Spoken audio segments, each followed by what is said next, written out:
यह कहानी दिल्ली से मनाली की यात्रा की है, जहां मैं अपनी दोस्त प्रिया और उसके भाई करण के साथ रात के 11 बजे बस पकड़ने गया।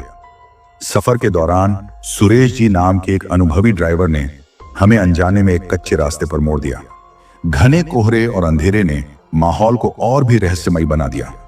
जब बस अचानक रुक गई और सुरेश जी नीचे उतरकर टायर चेक करने लगे, तभी अंधेरे में एक अजीब सी सरसराहट की आवाज सुनाई दी। उस क्षण ने हमारी धड़कनों को तेज कर दिया और हम सभी जानना चाहते थे कि आगे क्या होगा। तो दोस्तों, कहानी शुरू करने से पहले मुझे आपसे एक छोटी सी रिक्वेस्ट है कि अगर आप लोग मेरे चैनल पर नए हैं तो मेरे चैनल को सब्सक्राइब करें और मेरी वीडियो को लाइक करें। तो चलिए दोस्तों, बिना समय बर्बाद किए कहानी शुरू करते हैं।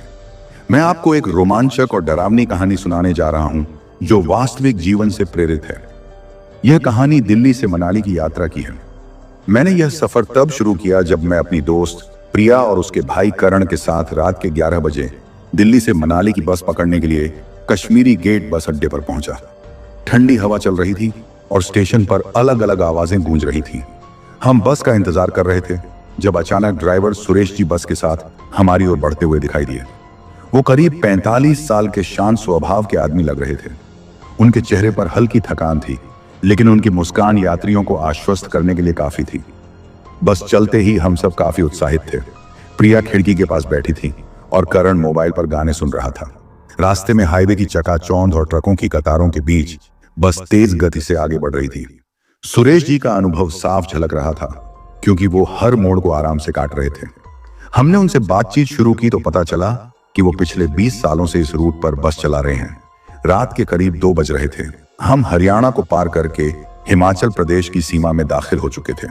तभी अचानक घना कोहरा छाने लगा। सुरेश जी ने वाइपर चलाया और हेडलाइट्स तेज कर दी, लेकिन कोहरा इतना घना था कि आगे कुछ भी नहीं दिखाई दे रहा था। बस के अंदर एक अजीब सी खामोशी छा गई। यात्रियों की हंसी मजाक की आवाजें भी थम चुकी थी।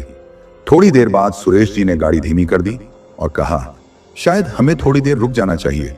ये कोहरा कम होगा तभी आगे बढ़ पाएंगे। हमने सहमति जताई, लेकिन तभी एक मोड़ पर बस के सामने एक कच्चा रास्ता दिखाई दिया। सुरेश जी ने बस उस रास्ते पर मोड़ दी, ये सोचते हुए कि ये कोई शॉर्टकट होगा। रास्ता संकरा और अजनबी था। दोनों तरफ ऊंचे पेड़ और घास से ढकी जमीन थी। बस के अंदर सब चुप थे। करण ने घबरा कर पूछा, भैया ये रास्ता ठीक है ना? सुरेश जी ने बस इतना कहा, हाँ बेटा, मैं जानता हूं कि यह कहां जाता है। मगर उनकी आवाज में भी हल्की झिझक साफ महसूस हो रही थी। रात के करीब 3 बज चुके थे। ठंड अब और बढ़ चुकी थी। चारों तरफ घना अंधेरा था और बस की हेडलाइट्स भी अब कमजोर पड़ने लगी थी। तभी अचानक बस एक झटके के साथ रुक गई। सुरेश जी ने ब्रेक मारते हुए कहा, शायद टायर में कुछ फंस गया है, मैं नीचे उतर कर देखता हूं। सुरेश जी नीचे उतरे और हम सब खिड़की से उन्हें देखने लगे। वो टॉर्च लेकर टायर की तरफ झुके हुए थे। अचानक टॉर्च की रोशनी बंद हो गई और अंधेरा छा गया। प्रिया ने मेरे हाथ को कसकर पकड़ लिया। तभी बस के अंदर एक अजीब सी सरसराहट की आवाज सुनाई दी। मैंने खिड़की से बाहर झांका।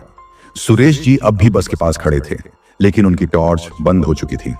उनकी परछाई धुंध में घुलती जा रही थी। प्रिया की सांसें तेज हो गईं। उसने धीरे से कहा, यह जगह अजीब नहीं लग रही क्या? मैंने उसकी बात को हल्के में टालने की कोशिश की। बस कोहरा ज्यादा है, सब ठीक हो जाएगा। लेकिन दिल में कहीं एक अनजानी घबराहट घर कर रही थी। करण ने अपनी सीट पर बेचैनी से उचकते हुए कहा, मैं नीचे जाकर देखता हूं सुरेश अंकल को। मैंने उसे रोकने की कोशिश की, लेकिन वो जल्दबाजी में बस के दरवाजे से नीचे उतर गया। बाहर कड़क ठंड थी। मैंने भी प्रिया को अकेला छोड़ना सही नहीं समझा और उसके पीछे उतर गया। हमारी सांसें धुएं में घुलती जा रही थी। चारों तरफ घना अंधेरा था। सिर्फ पेड़ों की हल्की सरसराहट सुनाई दे रही थी। सुरेश अंकल, करण ने आवाज लगाई, लेकिन कोई जवाब नहीं आया। मैंने अपनी टॉर्च निकाली और रोशनी डाली, मगर वो भी किसी तरह ठीक से काम नहीं कर रही थी। ये टॉर्च भी बेवक्त धोखा दे रही है, मैंने खुद से कहा। थोड़ी दूर जाने पर सुरेश जी का धुंधला साया हमें दिखाई दिया। वो टायर के पास झुके हुए थे, लेकिन उनका सिर अजीब ढंग से नीचे झुका हुआ था, जैसे किसी चीज को गौर से देख रहे हों। सुरेश अंकल, मैंने उन्हें फिर पुकारा। इस बार भी कोई जवाब नहीं मिला। करण ने आगे बढ़कर उनके कंधे को छुआ। तभी सुरेश जी अचानक झटके से खड़े हो गए। उनकी आंखें चौड़ी थीं और वो किसी अनजान दिशा में घूर रहे थे। क्या हुआ अंकल? करण ने डरते हुए पूछा। सुरेश जी ने हमारी तरफ देखा, लेकिन उनकी आंखों में जो अजीब सी वीरानी थी, उसने हमारे रोंगटे खड़े कर दिए। वो बुदबुदाए, यहां कोई नहीं आता, ये रास्ता ठीक नहीं है। मैंने उनकी बात को समझने की कोशिश की, लेकिन तभी बस के अंदर से चीखने की आवाज आई, प्रिया! हम तीनों भागते हुए बस की ओर बढ़े। दरवाजा खुला था, लेकिन अंदर का दृश्य देखकर हमारे पांव जड़ हो गए। सीटों के बीच अजीब सी छायाएं हिल रही थीं। प्रिया सीट पर नहीं थी। प्रिया! मैंने पूरी ताकत से पुकारा, लेकिन कोई जवाब नहीं आया। करण की आवाज कांप रही थी। ये क्या हो रहा है भाई? मैंने खुद को संभाला और बस में दाखिल हुआ। चारों तरफ अजीब सी गंध फैली हुई थी, जैसे किसी ने कई दिनों से साफ सफाई न की हो। सीटों पर धूल की मोटी परत जमा हो चुकी थी, जो कुछ घंटे पहले बिल्कुल साफ थी। ये सब कैसे हुआ? करण फुसफुसाया। सुरेश जी बस के दरवाजे पर खड़े हमें घूर रहे थे। उनकी बुदबुदाहट अब और तेज हो गई थी। वो नहीं आने देंगे, कोई यहां से नहीं जाएगा। मैंने करण का हाथ पकड़कर कहा, हमें प्रिया को ढूंढना होगा, जल्दी करो। हमने पूरी बस छान मारी, लेकिन वो कहीं नहीं थी। तभी बस के पीछे का दरवाजा धीमे से चरमराया। हमने पलटकर देखा, दरवाजा हल्की हल्की आवाज के साथ अपने आप खुलता जा रहा था। मैं और करण बिना वक्त गंवाए उस खुलते दरवाजे की ओर बढ़े। सुरेश जी अब भी दरवाजे के पास खड़े थे। उनकी आंखें फटी हुई थी। उनकी बुदबुदाहट धीमी लेकिन लगातार जारी थी। मैं उनकी तरफ नहीं देख पा रहा था, बस एक ही ख्याल दिमाग में घूम रहा था, प्रिया कहां गई? दरवाजे के बाहर अंधेरा और घना कोहरा था। ठंड अब और तेज हो चुकी थी। बस के पीछे एक संकरा रास्ता दिखाई दे रहा था, जो पेड़ों के बीच कहीं गायब हो जाता था। करण ने धीरे से कहा, भाई, कहीं प्रिया उस रास्ते पर तो नहीं गई? उसकी आवाज में डर साफ झलक रहा था। मैंने बिना कुछ बोले कदम बढ़ा दिए। करण भी मेरे पीछे पीछे चलने लगा। हमारी सांसें तेज हो रही थीं। रास्ता कच्चा और फिसलन भरा था। हर कदम पर घास और गीली मिट्टी पैरों से चिपक रही थी। कोहरे में हमें दूर दूर तक कुछ नहीं दिखाई दे रहा था। थोड़ी दूर चलने के बाद करण ने मेरा हाथ पकड़कर रुकने का इशारा किया। वो देखो, उसने कांपते हुए सामने इशारा किया। कोहरे के बीच हमें एक हल्की सी परछाई दिखाई दी। ऐसा लगा जैसे कोई पेड़ के पास खड़ा हो। मेरा दिल जोरों से धड़कने लगा। प्रिया! मैंने हिम्मत जुटाकर आवाज लगाई। परछाई हिली नहीं। करण ने फुसफुसाकर कहा, भाई, ये प्रिया नहीं हो सकती, कुछ गड़बड़ है। मैंने उसकी बात को नजरअंदाज किया और तेजी से उस तरफ बढ़ा। पास पहुंचते ही मेरी सांसें अटक गईं। वो प्रिया नहीं थी, वो एक टूटी हुई कुर्सी थी, जिस पर धूल और काई जमी हुई थी। करण ने चौंक कर कहा, ये यहां कैसे आई? जंगल में कुर्सी का क्या काम? मैं भी हैरान था। यह दृश्य अजीब था, जैसे किसी ने जानबूझकर इसे यहां रखा हो। हमें यहां से वापस जाना चाहिए, सुरेश अंकल सही कह रहे थे, करण ने घबराते हुए कहा। मगर मैं बिना प्रिया को ढूंढे वापस जाने के लिए तैयार नहीं था। तुम वापस जाओ करण, मैं प्रिया को लेकर आऊंगा, मैंने सख्ती से कहा। करण कुछ कहने ही वाला था कि अचानक एक जोरदार आवाज आई। ऐसा लगा जैसे कोई भारी चीज जमीन पर गिरी हो। आवाज सुनकर हमारी रगों में खून जम गया। आवाज उस दिशा से आई थी जहां बस खड़ी थी। चलो वापस चलते हैं, करण ने मेरा हाथ पकड़ लिया। मैंने हिचकिचाते हुए सहमति दी। हम दोनों जल्दी जल्दी वापस बस की ओर भागने लगे। रास्ते में हमें सुरेश जी कहीं नहीं दिखे। बस के पास पहुंचते ही मेरी आंखें फटी रह गईं। बस का पिछला दरवाजा खुला हुआ था और अंदर की लाइट्स अब बंद हो चुकी थी। करण ने कांपती आवाज में कहा, यह कब हुआ? मैंने जल्दी से बस के अंदर झांका। अंदर सब कुछ उलट पुलट हो चुका था। सीटों के बीच सामान बिखरा हुआ था और खिड़कियों के शीशे टूट चुके थे। यह सब कैसे हुआ? करण ने हैरानी से कहा।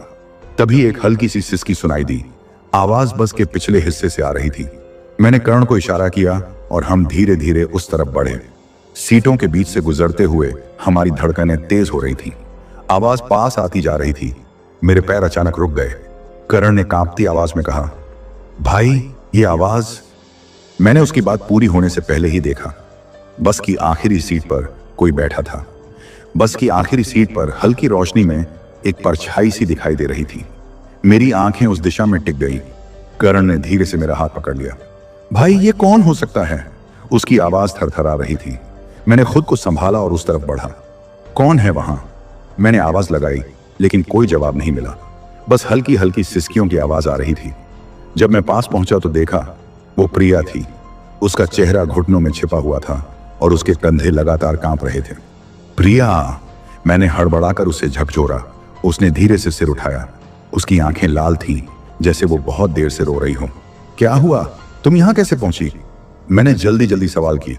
उसने कांपती आवाज में कहा, मैं तुम्हें ढूंढने निकली थी। तभी बस के बाहर कुछ अजीब सी आवाजें आने लगी। मैं डर गई और भागकर यहाँ छिप गई। करण ने गहरी सांस ली। तुम ठीक हो प्रिया? ये सब क्या हो रहा है? उसने चिंता से पूछा। प्रिया कुछ बोलने ही वाली थी कि अचानक बस के बाहर फिर से वही जोरदार आवाज गूंज उठी। ऐसा लगा जैसे कोई भारी चीज गिराई गई हो। हमने खिड़की से झांकने की कोशिश की, लेकिन घना कोहरा अब भी चारों तरफ फैला हुआ था। मुझे ये जगह बिल्कुल सही नहीं लग रही, करण ने घबराते हुए कहा। मैंने उसकी बात अनसुनी कर दी। हमें बाहर जाकर देखना होगा कि ये आवाज कहां से आ रही है, मैंने कहा। प्रिया ने मेरा हाथ कसकर पकड़ लिया। नहीं, मैं वहां नहीं जाऊंगी। मैंने उसे शांत करने की कोशिश की। हम तीनों साथ चलेंगे, सब ठीक हो जाएगा, मैंने भरोसा दिलाने की कोशिश की। करण अनमने मन से तैयार हो गया। हमने बस का दरवाजा खोला और बाहर निकल आए। कोहरा अब पहले से भी घना हो चुका था। ठंडी हवा हमारी हड्डियों तक चुभ रही थी। बस के पीछे की ओर एक भारी खरोंच का निशान दिखाई दे रहा था, जैसे किसी ने जानबूझकर बस की बॉडी पर कुछ घसीटा हो। यह किसने किया? करण की आवाज डर से भर गई थी। मैंने चारों तरफ नजर दौड़ाई, लेकिन कुछ नहीं दिखाई दिया। तभी प्रिया ने कांपते हुए कहा, वो देखो। उसने पेड़ों की ओर इशारा किया। एक धुंधली परछाई पेड़ों के बीच हिलती हुई दिखाई दी। वो धीरे धीरे हमारी तरफ बढ़ रही थी। करण ने घबराकर कहा, भाई भाग चलते हैं, ये ठीक नहीं है। लेकिन मेरे कदम जमे हुए थे। मैंने तय कर लिया था कि अब यह जानना जरूरी है कि आखिर यहां हो क्या रहा है। नहीं, हमें यह देखना होगा, मैंने सख्ती से कहा। प्रिया और करण मेरे पीछे पीछे चलने लगे। हम उस परछाई की ओर बढ़ते गए। जैसे जैसे हम पास पहुंचते गए, हमारी धड़कनें तेज होती जा रही थी। आवाज अब साफ सुनाई दे रही थी, मानो कोई धीमे धीमे बड़बड़ा रहा हो। यह कौन हो सकता है? करण ने कांपते हुए पूछा। मैंने उसकी बात का जवाब नहीं दिया। जैसे ही हम पेड़ों के पास पहुंचे, परछाई अचानक गायब हो गई। हम सबने एक दूसरे को देखा। करण के चेहरे पर पसीना साफ छलक रहा था, जबकि प्रिया अब भी खुद को काबू में रखने की कोशिश कर रही थी। यहां कोई था, प्रिया ने हकलाते हुए कहा। मैंने पेड़ों के बीच घुसकर चारों तरफ देखा। कोई नहीं था, बस ठंडी हवा की सरसराहट और दूर कहीं किसी जानवर की हल्की आवाज गूंज रही थी। करण ने मेरा हाथ पकड़ लिया। भाई, ये जगह हमें छोड़नी चाहिए। सुरेश अंकल भी गायब हैं और ये सब अजीब हो रहा है। मैंने उसकी बात पर ध्यान दिया, लेकिन मन में बेचैनी थी। सुरेश जी इतने अनुभवी ड्राइवर थे, वो अचानक कैसे गायब हो सकते थे? और ये बस के पीछे की खरोंच, ये परछाई, सब कुछ सामान्य नहीं था। हम वापस बस की तरफ बढ़ने लगे। मेरी नजर लगातार पेड़ों के बीच घूम रही थी, मानो कुछ छिपकर हमें देख रहा हो। रास्ता बेहद सुनसान था। कोहरा हल्का होने लगा था, लेकिन माहौल में अजीब सी बेचैनी अब भी कायम थी। बस के पास पहुंचकर हमने देखा कि उसकी हेडलाइट्स फिर से जलने लगी थी, जबकि हमने लाइट्स बंद कर दी थी। करण ने परेशान होकर कहा, भाई, ये बस खुद चालू कैसे हो गई? मैंने प्रिया को अंदर ले जाकर सीट पर बैठाया। करण भी वहीं आकर बैठ गया। मैंने ड्राइवर की सीट के पास जाकर बस को दोबारा चेक किया। इंजन चालू था, लेकिन सुरेश जी कहीं नहीं थे। उनकी सीट पर उनकी टोपी पड़ी हुई थी। भाई, हमें तुरंत यहां से निकलना चाहिए, करण ने घबराते हुए कहा। मैंने सोचा कि अब यही सही रहेगा। हमने बस चलाने की तैयारी की। मैं ड्राइविंग सीट पर बैठ गया और बस स्टार्ट कर दी। इंजन की गड़गड़ाहट ने माहौल की खामोशी तोड़ी। बस हाईवे की तरफ बढ़ने लगी। घड़ी रात के 4 बजा रही थी। सड़क अब खाली थी। चारों तरफ अंधेरा और वीरानी थी। प्रिया चुपचाप खिड़की के पास बैठी थी और करण मेरी बगल में आंखें बंद किए बैठा था। तभी अचानक बस के ब्रेक अपने आप लग गए। मैं चौंक गया। क्या हुआ? करण ने घबराकर पूछा। मैंने बस को दोबारा स्टार्ट करने की कोशिश की, लेकिन वो अब हिल भी नहीं रही थी। क्या फिर से टायर में कुछ फंस गया है? करण ने अंदाजा लगाया। मैंने बाहर जाकर चेक करने का फैसला किया। करण भी मेरे साथ आ गया। हमने टॉर्च लेकर टायर के पास देखा, लेकिन वहां कुछ भी नहीं था। तभी प्रिया ने बस के अंदर से चिल्लाते हुए कहा, करण, जल्दी आओ। उसकी आवाज इतनी डरावनी थी कि हमारे पैरों तले जमीन खिसक गई। हम दौड़ते हुए बस के अंदर गए। प्रिया सीट पर खड़ी थी। उसकी उंगली खिड़की की तरफ इशारा कर रही थी। क्या हुआ? मैंने पूछा। उसकी आंखें चौड़ी थीं और चेहरा सफेद पड़ चुका था। वो देखो, उसने कांपती आवाज में कहा। हमने खिड़की के बाहर देखा। सड़क के किनारे एक सफेद साया खड़ा था। उसका चेहरा कोहरे में धुंधला था, लेकिन उसकी स्थिरता और अजीब मुद्रा ने हमारे रोंगटे खड़े कर दिए। हम तीनों बिना पलक झपकाए उस साए को देख रहे थे। सड़क सुनसान थी। कोहरा हल्का हो चुका था। लेकिन वो परछाई अपनी जगह से बिल्कुल नहीं हिली। ऐसा लग रहा था जैसे वो हमारी बस को घूर रही हो। करण ने कांपते हुए कहा, भाई ये इंसान नहीं हो सकता। मैंने करण की बात को अनसुना करते हुए खिड़की से ध्यान हटाया और बस स्टार्ट करने की कोशिश की। इंजन भड़भड़ाया लेकिन चालू नहीं हुआ। मैंने घबराकर दोबारा कोशिश की पर बस ने हिलने से इनकार कर दिया। अब क्या करेंगे? प्रिया की आवाज कांप रही थी। करण ने कहा, भाई ये सब ठीक नहीं लग रहा, हमें बाहर नहीं जाना चाहिए। पता नहीं वो कौन है। लेकिन मैं नहीं रुक सकता था। मैंने फैसला किया कि अगर बस नहीं चली तो हमें पैदल ही आगे बढ़ना पड़ेगा। करण, तुम प्रिया के साथ बस में रहो, मैं बाहर जाकर देखता हूं, मैंने सख्ती से कहा। नहीं, प्रिया ने विरोध किया, तुम अकेले नहीं जाओगे, कुछ भी हो सकता है। करण ने मेरा कंधा पकड़ लिया। भाई अगर जाना है तो मैं भी चलूंगा, प्रिया को यहां अकेला छोड़ना सही नहीं होगा। हमने टॉर्च ली और बस से बाहर निकले। सड़क बिल्कुल खाली थी। बस के हेडलाइट्स की हल्की रोशनी में वो साया अब भी वहीं खड़ा था। हम धीरे धीरे उसकी तरफ बढ़ने लगे। हर कदम के साथ हमारी धड़कनें तेज हो रही थी। भाई मुझे नहीं लगता हमें यह करना चाहिए, करण ने धीमे से कहा। मैंने उसे चुप रहने का इशारा किया। हमारी टॉर्च की रोशनी बार बार झपक रही थी, मानो उसकी बैटरी खत्म हो रही हो। जब हम साए के करीब पहुंचे तो मैंने देखा कि वो एक व्यक्ति की आकृति थी, लेकिन उसका चेहरा अब भी कोहरे में छिपा हुआ था। उसने एक हल्की सी हरकत की, मानो हमारी ओर बढ़ना चाहता हो। कर्ण ने डर से मेरा हाथ पकड़ लिया। आप कौन हैं? मैंने हिम्मत जुटाकर पूछा, लेकिन कोई जवाब नहीं आया। उस साए की सांसों की आवाज हमें साफ सुनाई दे रही थी। ऐसा लग रहा था जैसे उसकी सांसें बेहद भारी हों। भाई वापस चलो, करण ने लगभग रोते हुए कहा, लेकिन मैंने वहां से हटने से इनकार कर दिया। तभी वो आकृति अचानक से झटके के साथ गायब हो गई। हमने चारों तरफ देखा, लेकिन वहां कोई नहीं था। करण का चेहरा पसीने से भीगा हुआ था। ये सब क्या था? उसने घबराते हुए पूछा। मुझे नहीं पता, मैंने धीमी आवाज में कहा। हमारी टॉर्च अब पूरी तरह बंद हो चुकी थी। चारों तरफ अंधेरा फैल चुका था। हमें जल्दी से वापस बस में जाना चाहिए, मैंने कहा। हम तेजी से बस की ओर भागे, लेकिन जैसे ही बस के पास पहुंचे मेरा दिल दहशत से थम गया। बस का दरवाजा खुला हुआ था और अंदर की लाइट्स फिर से बंद हो चुकी थी। प्रिया कहीं दिखाई नहीं दे रही थी। हमने बिना वक्त गंवाए बस के अंदर कदम रखा। प्रिया, मैंने पूरी ताकत से आवाज लगाई। करण भी हड़बड़ाकर सीटों के बीच उसे खोजने लगा। बस के अंदर अजीब सा सन्नाटा था। सिर्फ हमारी तेज सांसें सुनाई दे रही थी। सीटें खाली पड़ी थीं और सामान बिखरा हुआ था। भाई वो कहां गई? करण की आवाज घबराई हुई थी। मैंने उसका हाथ पकड़कर कहा, शांत रहो, हमें मिलकर देखना होगा। हम दोनों आगे बढ़े। मैंने हर सीट के पीछे झांकना शुरू किया। करण लगातार पीछे मुड़कर देख रहा था, मानो उसे लग रहा हो कि कोई हमें घूर रहा है। ये जगह अब ठीक नहीं लग रही, उसने बुदबुदाया। प्रिया, मैंने फिर चिल्लाया। तभी बस के पिछले हिस्से से हल्की आवाज आई। हम दोनों ने एक दूसरे को देखा और बिना कुछ बोले उस तरफ बढ़ गए। हर कदम पर मेरा दिल तेजी से धड़क रहा था। करण के हाथों में हल्की कंपन थी। पिछले दरवाजे के पास पहुंचे। वहां एक सीट के नीचे कुछ हलचल हुई। करण ने जल्दी से टॉर्च जलाई, जो अब भी धीमी रोशनी दे रही थी। मैंने नीचे झांककर देखा, वो प्रिया थी। वो सीट के नीचे घुटनों में सिर दे छिपी हुई थी। प्रिया, मैंने राहत की सांस ली और उसे बाहर खींचा। उसकी सांसें तेज थीं, चेहरा सफेद पड़ चुका था। तुम यहां क्या कर रही थी? मैंने पूछा। उसने कांपते हुए कहा, मैं बाहर जाने वाली थी। तभी किसी ने मेरा हाथ पकड़ लिया। उसकी आवाज टूट रही थी। करण ने चौंक कर पूछा, किसने? प्रिया ने हल्के से सिर हिलाया। मैंने उसे देखा नहीं, लेकिन वो यहीं था। मैंने बस दौड़कर खुद को सीट के नीचे छिपा लिया। उसकी बात सुनकर मेरे रोंगटे खड़े हो गए। करण ने इधर उधर देखा। अब यहां कोई नहीं है, उसने कहा। मैंने प्रिया को सहारा देकर उठाया। हमें अब और देर नहीं करनी चाहिए, यह जगह सही नहीं है, मैंने कहा। करण ने तुरंत सहमति जताई। हमने बस की ड्राइवर सीट की तरफ बढ़ना शुरू किया। प्रिया कांपते हुए मेरे हाथ को कसकर पकड़ रही थी। करण भी लगातार पीछे देख रहा था। बस के दरवाजे से बाहर निकलते ही हमारी सांसें फिर थम गईं। सड़क पर वहीं साया फिर से खड़ा था। इस बार वो पहले से भी करीब आ चुका था। उसका चेहरा अब भी अस्पष्ट था, लेकिन उसकी आकृति अब और साफ हो चुकी थी। भाई ये फिर कैसे आ गया? करण की आवाज फटी हुई थी। मैंने प्रिया को अपनी पीठ के पीछे छिपाया। इस बार पीछे हटने का कोई फायदा नहीं है, मैंने धीमी लेकिन दृढ़ आवाज में कहा। हम तीनों धीरे धीरे साए की तरफ बढ़ने लगे। हर कदम के साथ साए की स्थिरता और डरावनी लग रही थी। उसकी सांसें अब साफ सुनाई दे रही थीं, जैसे वो हमारे बेहद करीब हो। हम उस साए की ओर बढ़ रहे थे। सन्नाटे में बस हमारे कदमों की आवाज गूंज रही थी।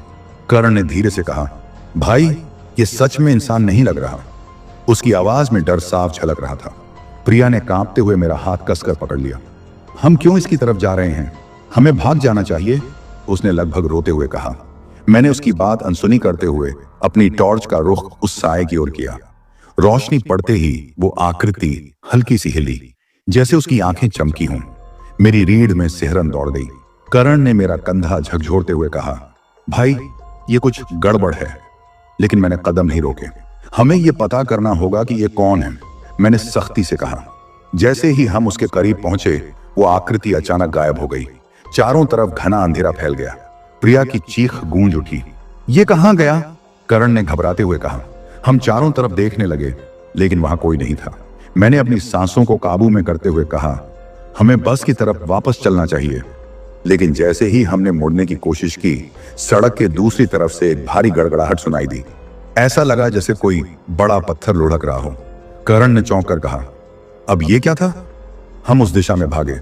कोहरा अब थोड़ा साफ हो चुका था और दूर एक टूटे हुए ट्रक की परछाई दिखाई दे रही थी।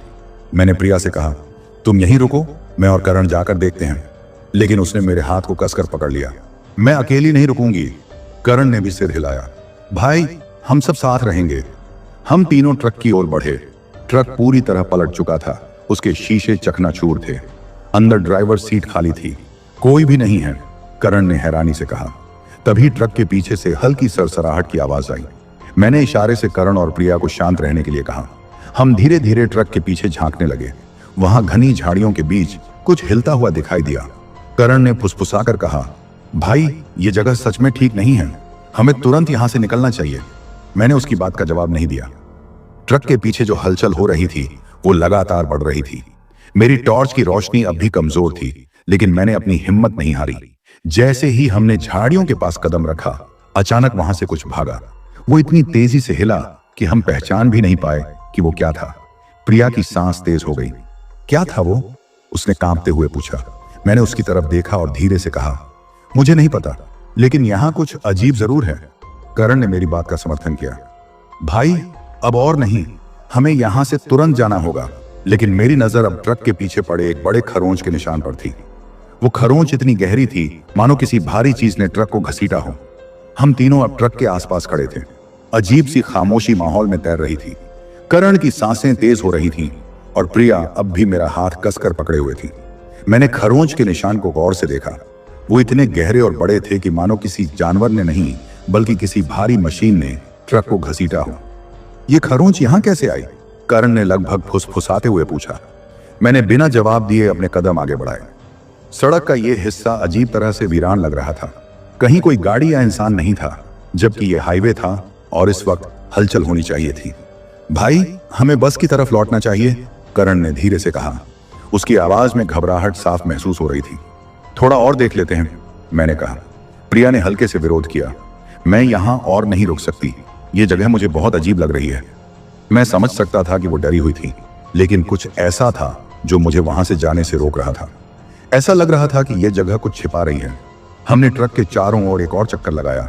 तभी झाड़ियों के बीच हल्की सी सरसराहट हुई। करण ने फुसफुसाकर कहा, भाई फिर से वही आवाज। हमने टॉर्च की रोशनी उस तरफ डाली, लेकिन कुछ साफ दिखाई नहीं दिया। कोई जानवर होगा, मैंने खुद को समझाने की कोशिश की। करण ने तुरंत जवाब दिया, जानवर इतनी भारी खरोंच नहीं छोड़ते भाई, ये कुछ और है। प्रिया ने एक झटके से मेरा हाथ छोड़ा। मैं बस की तरफ जा रही हूं, तुम लोग आओ या नहीं, मैं यहां नहीं रहूंगी, उसने ठान लिया। मैंने उसकी घबराहट को महसूस किया। करण ने भी सहमति में सिर हिलाया। भाई चलो, ये जगह हमें निगल जाएगी, उसने लगभग विनती की। मैंने हार मान ली। ठीक है चलो। हम तेजी से वापस बस की ओर बढ़ने लगे। कोहरा अब फिर से घना हो चुका था। हमारी टॉर्च की रोशनी मुश्किल से कुछ कदम आगे तक जा रही थी।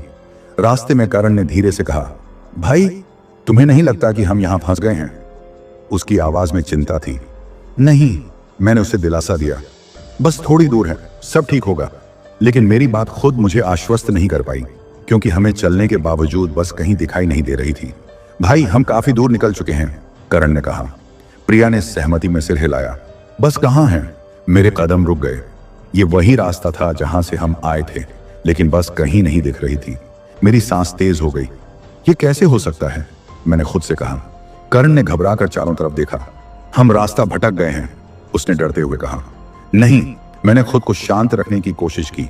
ये वही जगह है, बस कहीं नहीं जा सकती। तभी पीछे से एक जोरदार धमाका हुआ। हम तीनों ने पलटकर देखा। कोहरे के बीच कोई आकृति फिर से उभरने लगी थी। इस बार वो हमारे बेहद करीब थी। उस आकृति को देखकर हमारी सांसें थम गईं। वो साया अब पहले से भी साफ नजर आ रहा था। उसकी कद काठी इंसान जैसी थी, लेकिन हरकतें अजीब और अस्वाभाविक थी। करण के चेहरे पर साफ डर दिखाई दे रहा था। भाई, ये क्या है? उसने कांपते हुए पूछा। मैंने प्रिया का हाथ कसकर पकड़ लिया। वो पूरी तरह सहम चुकी थी। हम वापस चलें, उसकी आवाज बमुश्किल सुनाई दी। करण ने भी मेरा हाथ पकड़कर कहा, हमें यहां से भागना चाहिए। लेकिन मैं अपनी जगह से हिल नहीं पा रहा था। वो आकृति धीरे धीरे हमारी ओर बढ़ रही थी। उसकी चाल लड़खड़ाती हुई थी, लेकिन उसकी स्थिरता डरावनी थी। ये पीछे नहीं हटेगा, मैंने खुद से कहा और टॉर्च का रुख उसकी तरफ किया। रोशनी पड़ते ही वो आकृति झटके से रुक गई। करण ने हड़बड़ाकर कहा, भाई, रोशनी इसे रोक रही है। मैंने तुरंत टॉर्च को उसकी ओर स्थिर रखा। चलो पीछे हटो, मैंने दोनों को इशारा किया। हम धीरे धीरे पीछे हटने लगे। वो आकृति वहीं खड़ी थी। उसकी आंखें कोहरे के बीच चमक रही थी। भाई, क्या ये इंसान हो सकता है? करण ने फुसफुसाकर पूछा। मैंने जवाब नहीं दिया, क्योंकि मेरे पास कोई जवाब नहीं था। हम थोड़ी दूर पीछे हटे ही थे कि अचानक टॉर्च की रोशनी बंद हो गई। चारों तरफ अंधेरा छा गया। प्रिया ने चीखते हुए मेरा हाथ कसकर पकड़ लिया। अब क्या करेंगे? उसकी आवाज कांप रही थी। करण ने घबराकर कहा, यह वापस आ जाएगा, हमें भागना होगा। हमने बिना समय गंवाए अंधेरे में भागना शुरू कर दिया। हमारे कदम तेजी से सड़क पर पड़ रहे थे। ठंडी हवा हमारे चेहरे पर चोट कर रही थी और कोहरा हमारी राह को और कठिन बना रहा था। बस दिख रही है? करण ने हांफते हुए पूछा। मैंने नजर दौड़ाई, लेकिन कोहरे में कुछ भी साफ दिखाई नहीं दे रहा था। प्रिया की सांसें तेज हो गई थी। मैं नहीं भाग सकती, उसने थककर कहा। मैंने उसका हाथ थाम लिया। बस थोड़ा और, हमें बस तक पहुंचना होगा, मैंने उसे दिलासा दिया। तभी पीछे से वो भारी कदमों की आवाज फिर से सुनाई दी। वो आकृति अब भी हमारा पीछा कर रही थी। उसकी हरकतें पहले से भी तेज हो चुकी थी। करण ने घबराकर कहा, भाई, ये रुक नहीं रहा। हमने और तेज दौड़ना शुरू कर दिया। अचानक कोहरे के बीच से बस की धुंधली रोशनी दिखाई दी। वो रही, मैंने चीखकर कहा। प्रिया की आंखों में राहत झलकी, लेकिन बस तक पहुंचने से ठीक पहले मेरे पैर किसी चीज से टकरा गए और मैं नीचे गिर गया। प्रिया और करण भी रुक गए। भाई उठो! करण ने मुझे पकड़कर उठाने की कोशिश की। पीछे से कदमों की आवाज अब और करीब आ चुकी थी। जल्दी करो, प्रिया ने चिल्लाते हुए कहा। मैंने पूरी ताकत लगाकर खुद को संभाला और हम तीनों किसी तरह बस के दरवाजे तक पहुंच गए। करण ने दरवाजा खींचा, लेकिन वो जाम हो चुका था। ये नहीं खुलेगा, उसने घबराते हुए कहा। पीछे से वो साया अब हमारी सिर्फ कुछ ही कदम की दूरी पर था। सड़क के इस हिस्से पर घना कोहरा और गहरी खामोशी जैसे समय को रोक रहे थे। घड़ी की ओर देखने का साहस नहीं हुआ, लेकिन आसमान से अंदाजा हुआ कि आधी रात का समय हो सकता है। चारों ओर फैली वीरानी और बढ़ते कदमों की आवाज दिल की धड़कनें बढ़ा रही थी। झाड़ियां, जो अंधेरे में किसी जीव की आकृतियों जैसी दिख रही थी, और भी भयावह लग रही थी। बस का दरवाजा जाम था और पीछे से आते भारी कदमों की आवाज ने प्रिया और करण के चेहरों पर घबराहट को और गहरा कर दिया। भाई, ये दरवाजा कैसे खुलेगा? करण ने कांपते हुए पूछा। मैंने बिना कुछ कहे अपनी पूरी ताकत दरवाजे पर लगा दी, मगर दरवाजा जैसे किसी अदृश्य ताकत ने पकड़ा हुआ था। करण, चारों ओर देखो, कोई पत्थर या कुछ भी जिससे इसे तोड़ सके, मैंने हांफते हुए कहा। प्रिया का चेहरा सफेद पड़ चुका था, जैसे खून उसकी नसों में जम गया हो। तभी कोहरे के बीच झटके से एक गहरी आवाज गूंजी, मानो किसी ने जोर से सांस छोड़ी हो। वो यहां है, प्रिया ने कांपती हुई आवाज में कहा। मैंने पीछे मुड़कर देखा। वो आकृति अब करीब थी, इतनी करीब कि उसकी असामान्य हरकतें साफ दिख रही थी। वो इंसानी कद की थी, मगर उसकी आंखें किसी जानवर की तरह चमक रही थी। उसका शरीर कटा फटा सा लग रहा था और उसके हाथ ऐसे लटके हुए थे जैसे किसी कठपुतली को धागों से खींचा जा रहा हो। भाई, जल्दी कुछ कर, करण ने लगभग चिल्लाते हुए कहा। मैंने बस के दरवाजे पर एक और जोर मारा। इस बार दरवाजा झटके से खुल गया। चलो अंदर आओ, मैंने उन्हें इशारा किया। हम तीनों जैसे तैसे बस के अंदर घुस गए। करण ने दरवाजा बंद करने की कोशिश की, लेकिन वो दरवाजा अपने आप बंद हो गया। ये क्या हो रहा है? करण ने हकबकाते हुए पूछा। बस के अंदर अंधेरा था, लेकिन खिड़कियों के बाहर वो आकृति अब भी खड़ी थी। उसकी आंखें सीधे हमें घूर रही थीं। मैंने खिड़की के पास जाकर उसे गौर से देखा। उसकी आंखें कोहरे के बीच और भी डरावनी लग रही थीं। ये क्या चाहता है? प्रिया ने कांपती हुई आवाज में पूछा। मैंने कुछ कहने के लिए मुंह खोला ही था कि बस का इंजन अपने आप चालू हो गया। स्टीयरिंग अपने आप घूमने लगी और बस धीरे धीरे आगे बढ़ने लगी। ये क्या हो रहा है? करण ने घबरा कर कहा। बस का हर कोना अब अजीबोगरीब आवाजों से भर चुका था, मानो किसी ने उसमें हजारों कानाफूसियां कैद कर रखी हों। प्रिया ने अपनी आंखें बंद कर लीं और बुदबुदाने लगी। हमें यहां नहीं आना चाहिए था। ये जगह हमें निगल जाएगी। बस तेजी से सड़क पर दौड़ रही थी। कोहरा अब और घना हो गया था और खिड़कियों के बाहर का दृश्य पूरी तरह गायब हो चुका था। ऐसा लग रहा था जैसे हम किसी अंतहीन सुरंग में जा रहे हों। तभी करण ने बस के पिछले हिस्से की ओर इशारा किया। वो अंदर आ गया, उसने चिल्लाते हुए कहा। मैंने पीछे मुड़कर देखा। वो आकृति अब बस के अंदर थी। उसकी चाल और भी अजीब हो चुकी थी। वो लहराते हुए हमारी तरफ बढ़ रही थी। कुछ करो, प्रिया ने रोते हुए कहा। मैंने पास पड़ा लोहे का एक रॉड उठाया और उसकी तरफ बढ़ा, मगर जैसे ही मैंने रॉड से उस पर वार किया, वो गायब हो गई। क्या? करण ने कांपते हुए कहा। हमारी सांसें अटकी थीं। तभी बस रुक गई। हम तीनों उछलकर सीटों से गिर पड़े। जब हम संभले तो देखा कि बस एक गहरे जंगल के बीच में खड़ी थी। आसमान पर काले बादल और घने पेड़ों की शाखाओं ने चांदनी को पूरी तरह छिपा दिया था। अब कहां हैं हम? प्रिया ने कांपते हुए पूछा। कोई जवाब देने की स्थिति में नहीं था। बस से बाहर झांकते ही एक अजीब सी सरसराहट सुनाई दी। ये जगह तो पहले कभी नहीं देखी, करण ने फुसफुसाकर कहा। तभी झाड़ियों के पीछे से वही आकृति फिर से दिखाई दी, लेकिन इस बार वो अकेली नहीं थी। उसके पीछे और भी साए उभरने लगे। उनकी आंखें भी चमक रही थीं और उनकी हरकतें वैसी ही असामान्य थीं। हमें वापस बस में जाना होगा, मैंने कहा। क्या फायदा? करण ने निराश होकर कहा। ये चीजें हमें कहीं भी नहीं छोड़ेंगी। आसमान में एक जोरदार गड़गड़ाहट हुई और बिजली की चमक में हमने देखा कि वो साए अब बस के और करीब आ चुके थे। बस के अंदर अजीब सी बेचैनी फैल चुकी थी। समय जैसे रुक गया था। घड़ी की सुइयां देखी तो बंद थी और जंगल के घने सन्नाटे में सिर्फ हमारे दिलों की धड़कनें सुनाई दे रही थी। हमारे चारों ओर फैला कोहरा और घना हो गया। बस की खिड़कियों के बाहर कुछ भी देख पाना नामुमकिन था। करण ने धीरे से फुसफुसाया। भाई, क्या तुमने नोटिस किया? ये बस रुकने के बाद किसी ने इसे चलाया नहीं था। फिर ये... उसकी बात अधूरी रह गई। प्रिया ने कांपते हुए मेरा हाथ पकड़ा। उसकी उंगलियां बर्फ की तरह ठंडी थीं। ये जगह, ये सब कुछ गलत है। हमें यहां से बाहर निकलना चाहिए। उसकी आवाज टूटती हुई सी थी। मैंने धीरे से उसका हाथ थामकर कहा, हम कोशिश करेंगे, बस शांत रहो। मेरी खुद की आवाज इतनी कमजोर थी कि जैसे मैं खुद को दिलासा दे रहा था। तभी बस के सामने की खिड़की पर एक जोरदार दस्तक हुई। वो इतनी तेज थी कि करण चीख उठा। हम तीनों ने चौंक कर खिड़की की ओर देखा।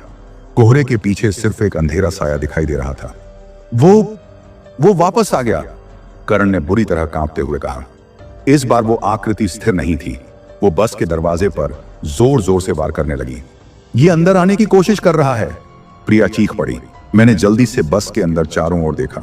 कोई हथियार नहीं, कोई रास्ता नहीं। बस के पिछले हिस्से में एक इमरजेंसी गेट था, लेकिन वो जाम लग रहा था। करण ने उसे खोलने की कोशिश की, लेकिन बेकार। कुछ तो करना होगा, करण ने चिल्लाते हुए कहा। उसकी आवाज में घबराहट और गुस्सा दोनों साफ झलक रहे थे। तभी एक और जोरदार दस्तक हुई और इस बार बस का दरवाजा आधा खुल गया। वो साया बस के अंदर झांकने लगा।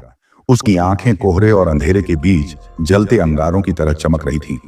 उसकी आकृति मानवीय थी, मगर हरकतें किसी भी तरह इंसानी नहीं थीं। हम इसके पास नहीं रुक सकते, मैंने कहा। प्रिया ने अपनी सांस रोक ली। कहां जाएंगे?